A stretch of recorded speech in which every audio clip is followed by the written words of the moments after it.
Air India flight from Ahmedabad to London was carrying 242 people, 230 passengers and 12 crew members. All lost their lives except one survived. Interestingly, a man seated in 11A near an emergency exit reportedly pushed the damaged emergency door after the crash.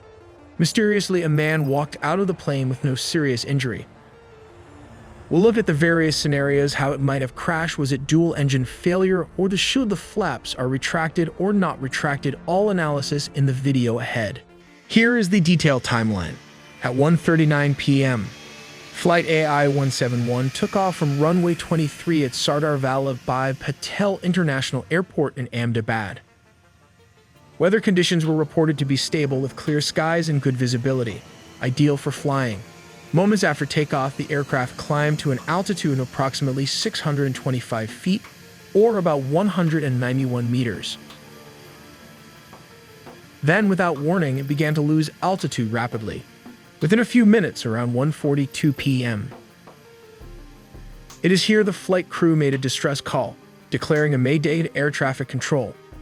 This urgent signal indicated a critical emergency. Tragically, it was the last communication ever received from the aircraft. In the 2 minutes that followed, radar ADS-B tracking data showed that the aircraft had vanished from monitoring systems, indicating a sudden and uncontrollable descent.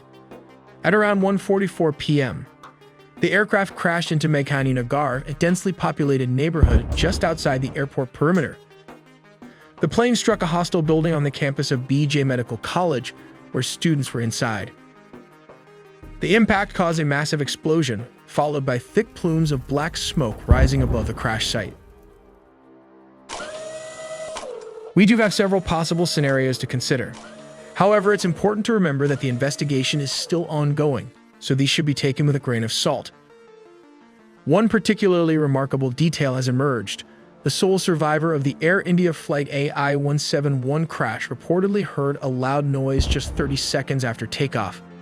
We'll come back to that, but for now, let's take a look at how he managed to survive. The passenger, Vishwas, was seated in 11A, a seat located in the first row of the economy cabin, close to an emergency exit on the Boeing 787 Dreamliner.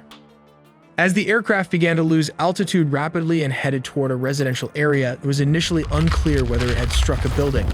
However, according to reports, Vishwas reportedly managed to push open the damaged emergency door and walk out of the wreckage. Contrary to earlier reports suggesting he had jumped, he actually walked away from the crash site. This was possible because the plane had only climbed to about 625 feet before losing control, meaning it was flying at a relatively low altitude. Such an escape may have been physically possible under these circumstances, but it remains incredibly dangerous and nearly unimaginable. Coming back to the survivor, he reported hearing a loud bang shortly after takeoff. This sound might have been an engine failure. What's puzzling is that no smoke was visible in any of the video footage taken at the time. That absence of visible smoke raises the possibility that both engines may have lost thrust simultaneously. Such a scenario could result from a mechanical failure within the engines or a problem with the aircraft's fuel system. Either way, losing thrust from both engines right after takeoff would make it extremely difficult, if not impossible, for the aircraft to gain altitude or maintain controlled flight. There's also speculation about a potential mechanical failure involving the aircraft's control surfaces, specifically the flaps, which play a crucial role in generating lift during takeoff. Any malfunction here could have resulted in an immediate and dangerous drop in altitude. On the Boeing 787 Dreamliner, including those operated by Air India, standard procedure during takeoff involves extending the flaps to a specific setting, typically flaps 5 or higher. The exact setting depends on the aircraft's weight, the runway length, and other performance-related factors.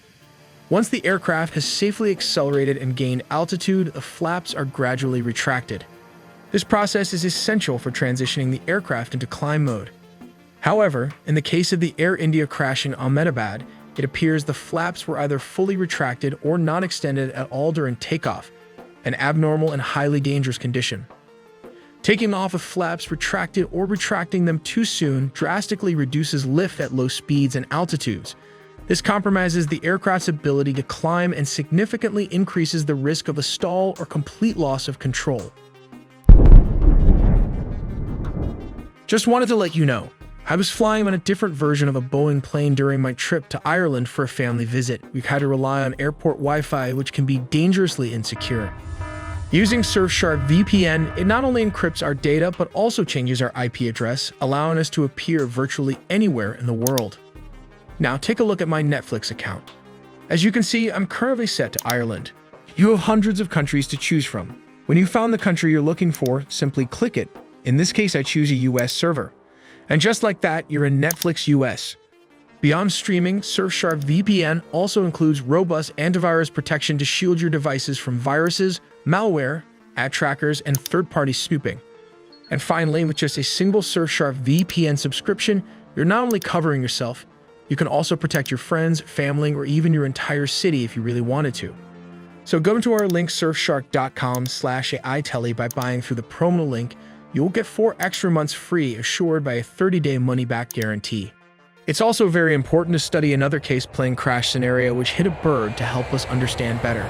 This South Korean airline was granted permission to land from the south on runway 1 northward.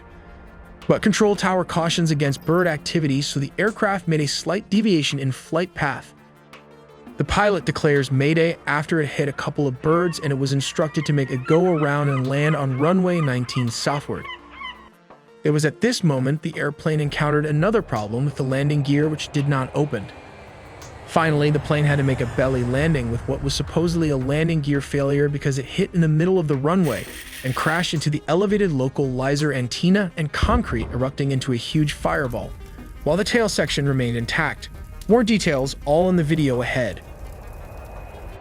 Let's take a closer look at the airport and its surroundings. The airport is located near the ocean, giving it a scenic yet strategic position.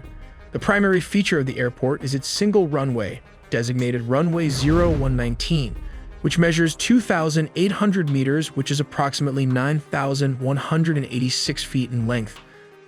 While this may seem relatively short for an international airport, it is more than adequate under normal circumstances. For comparison, depending on landing weight and runway conditions, aircraft like the Boeing 737 can safely land on runways as short as 1,500 meters. This is around 4,900 feet. This makes the runway at the airport more than sufficient for standard operations. Now let's move to a top-down camera angle for a broader view. As you can see, the area features known bird feeding and roosting zones. These are distributed across approximately 4 distinct areas, spanning from the southern to the northern edges of the airport vicinity. These zones are important to consider for both environmental monitoring and aviation safety. And finally, we have the localizer. Normally, on an airport with a runway at the end, you don't have a wall-like structure. The concrete structure holds a navigation system that assists aircraft landings and takeoffs. At 4 meters high, it is covered with dirt and was raised to keep the localizer level with the runway to ensure it functions properly. The black box recorder has been transported to Seoul, where analysis began immediately after the arrival of the investigation team. The Ministry of Transport has also released the following detailed timeline of events. At 8:54 local time, Muwon Airport Air Traffic Control (ATC) clears Flight 7 C2216 to land on runway 01. Morning 8:57. ATC broadcasts a cautionary advisory about bird activity in the vicinity of the airport. 8:59. The pilot of Flight 7 C2216 reports a bird strike, declares an emergency with repeated. This is what he said: Mayday, Mayday, Mayday calls, and notifies ATC with the message: bird strike, go around. Just 1 minute after the bird strike at 9 o'clock. The flight initiates a go-around maneuver and requests authorization to land on runway 19, which requires an approach from the opposite end of the airport's single runway, that is from the north to the south, which is not the actual landing procedure. Usually then land from the south to the north. 9:01 in the morning, ATC clears the aircraft to land on runway 19. 9:02 local time. The aircraft touches down on the runway approximately 1,200 meters, which translates to 3,940 feet from the threshold of the 2,800 meter. This is around 9,184 foot runway. 9:02 and 34 seconds local time ATC activates the airport fire rescue unit by triggering the crash bell. 9:02 and 55 seconds later, the airport fire rescue unit completes the deployment of fire rescue equipment. 9:03 Flight 7C-2216 overshoots the runway and crashes into a hill-like structure beyond the runway's end, which later on we came to know that it hit the localizer antenna and its adjacent concrete embankment.